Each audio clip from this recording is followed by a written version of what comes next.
आज की कहानी है बंदर और शेर की। एक जंगल में एक शेर रहता था। उसी जंगल में एक लोमड़ी भी रहती थी, जो शेर की असिस्टेंट थी। लोमड़ी जंगल में जानवरों को पता लगाती थी और आकर उसकी सूचना शेर को देती थी। शेर बड़ा ही खूंखार और क्रूर था।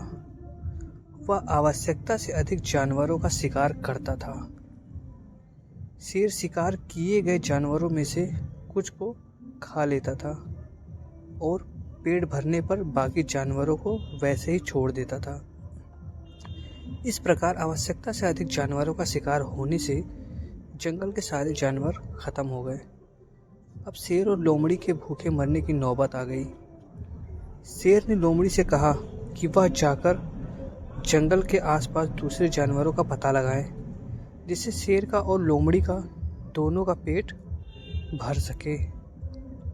उसी जंगल से कुछ दूरी पर एक बहुत बड़ी नदी बहती थी और नदी के बीच में एक बहुत बड़ा सा टापू था।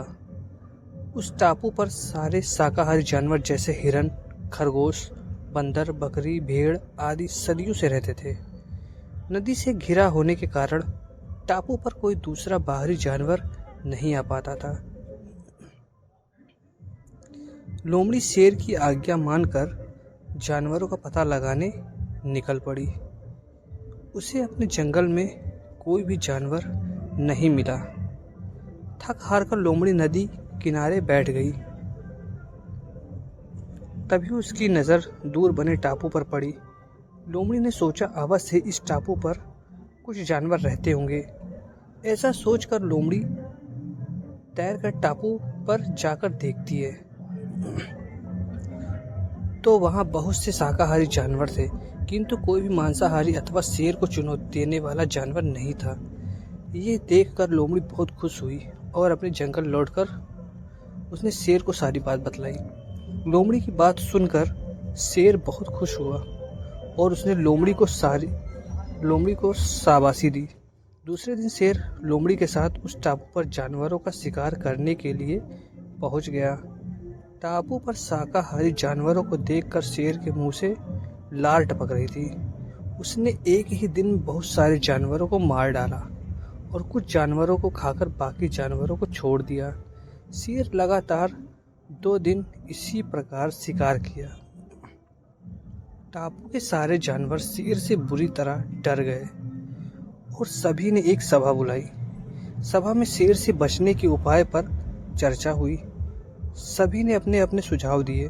सभा में बूढ़ा बंदर भी था, जो अपनी बुद्धिमानी के लिए जाना जाता था। सारे जानवरों ने उस बूढ़े बंदर से सुझाव मांगा। बूढ़े बंदर ने कहा, इस प्रकार अगर हम डर कर भागते रहे तो हम में से कोई नहीं बचेगा। हमें सूझबूझ के साथ इस शेर का सामना करना पड़ेगा। जंगल के दूसरे जानवरों ने बंदर से पूछा कि उनके पास शेर के समान ना तो बड़े दांत हैं और ना ही तेज नाखून, हुआ शेर का सामना कैसे कर पाएंगे। बूढ़े बंदर ने कहा, हमें आमने सामने की लड़ाई नहीं लड़ना है, बल्कि युक्तिपूर्ण तरीके से शेर को ख़त्म करना होगा।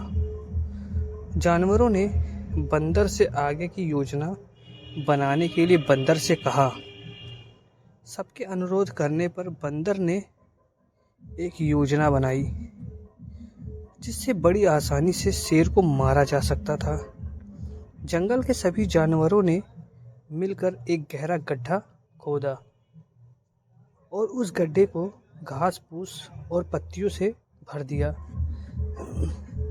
जो जंगल से समतल जमीन की तरह दिखाई दे रहा था। शेर के आते ही सारे जानवर गड्ढे के सामने की तरफ चले गए। शेर ने जैसे ही जानवरों को देखा, उसकी भूख जाग गई और वह जानवरों का शिकार करने के लिए उनकी तरफ भागा। जैसे ही शेर गड्ढे के ऊपर से निकला, घास फूस और पत्तियों के दब जाने से शेर गहरे गड्ढे में गिर गया। शेर ने और गड्ढे से निकलने का बहुत प्रयत्न किया, किंतु गड्ढा अधिक गहरा होने से लाख कोशिश करने के बाद भी वह गड्ढे से नहीं निकल सका। शेर के साथ साथ उसके पीछे भागते हुए लोमड़ी भी गड्ढे में गिर गई। भूख और प्यास से शेर और लोमड़ी दोनों गड्ढे में ही मौत हो गई। इस प्रकार बंदर और जानवरों की चालाकी से उन्हें शेर से मुक्ति मिली और सभी जानवर पहले की तरह हंसी खुशी से रहने लगे। दोस्तों, आज की कहानी अच्छी लगी तो वीडियो को लाइक करें और हमारे चैनल को ज़रूर से सब्सक्राइब करें।